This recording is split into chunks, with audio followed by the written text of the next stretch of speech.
డబ్బుంటే సుఖం ఉండదు రాధా. డబ్బు లేకపోతే హోదా, పరువు, ప్రతిష్ట, మేడలు, మిద్దెలు, కార్లు ఏమీ ఉండవు. అవన్నీ ఉంటే సుఖం ఎవరి కోసం ఉండదట. మిమ్మల్ని పెళ్లి చేసుకుని మాత్రం ఏం లాభం పొందేలండి. రాధా, మళ్ళీ చెప్తున్నాను, డబ్బు జీవితం కాదు. అయితే ఉద్యోగం మానేయండి.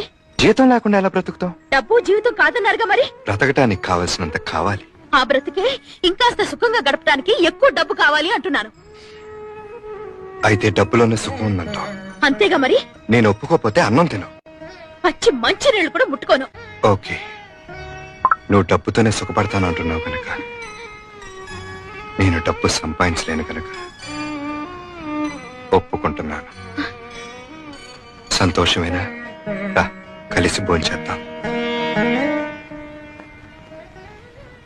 తర్వాత ఈ అవకాశం నీకు మళ్ళీ దొరకపోవచ్చు. డబ్బుంటే